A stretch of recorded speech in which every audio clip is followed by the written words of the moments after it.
Baik, salam untuk kita semua. Nama saya Wasilah Kapu, NIM 206111029, semester 2 kelas A Prodi PGSD.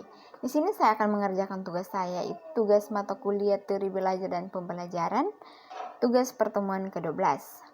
Di sini saya akan menjelaskan atau menyebutkan metode-metode pembelajaran yang dapat digunakan dalam pembelajaran di sekolah dasar.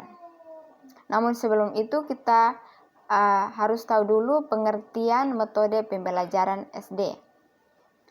Metode pembelajaran SD adalah cara-cara atau teknik pengajian bahan pelajaran yang akan digunakan untuk guru pada saat mengajikan bahwa pelajaran baik secara individual atau secara kelompok, agar tercapainya tujuan pembelajaran yang telah dirumuskan.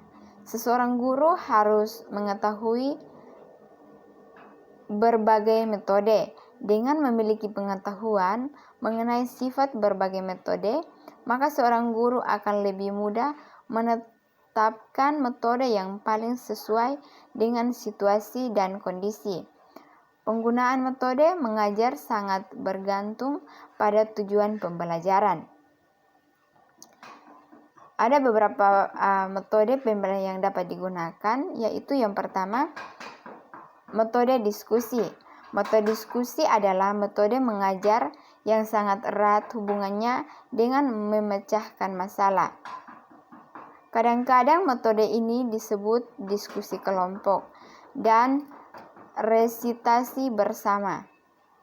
Yang kedua, metode demonstrasi. Yang dimaksud dengan metode demonstrasi adalah metode mengajar dengan cara memperagakan barang, kejadian, aturan, dan urutan melakukan suatu kegiatan, baik secara langsung maupun melalui penggunaan media pengajaran yang relevan dengan pokok bahasan atau materi yang sedang disajikan. Definisi yang mirip menyatakan bahwa metode dan demonstrasi adalah metode yang digunakan untuk memperlihatkan sesuatu yang proses atau cara suatu benda yang berkenaan dengan bahan pelajaran. Metode yang ketiga adalah metode ceramah. Metode ceramah dapat dipandang sebagai suatu cara penyampaian pelajaran dengan melalui penuturan. Metode ceramah ini termasuk klasik, namun penggunaannya sangat populer. Banyak guru memanfaatkan metode ceramah dalam mengajar oleh karena pelaksanaannya sangat sederhana. Yang keempat, metode eksperimen. Pelaksanaan metode demonstrasi sering kali diikuti dengan metode eksperimen, yaitu percobaan tentang sesuatu. Dalam hal ini, siswa melakukan percobaan dan bekerja sendiri-sendiri. Pelaksanaan eksperimen lebih memperjelas hasil belajar. Perbedaan demonstrasi dan eksperimen ternyata hanya pada pelaksanaannya.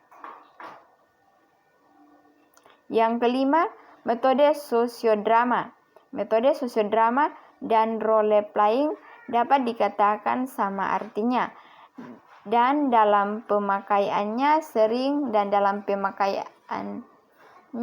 diselinggantikan. Sosiodrama pada dasarnya mendramatisasikan tingkah laku dalam hubungannya dengan masalah sosial. Yang keenam, metode problem solving. Metode problem solving, metode pemecahan masalah, bukan hanya sekedar metode mengajar, tetapi juga merupakan suatu metode berpikir, sebab dalam problem solving dapat menggunakan metode-metode lainnya yang dimulai dengan mencari data sampai kepada menarik kesimpulan. Yang ketujuh, metode latihan keterampilan.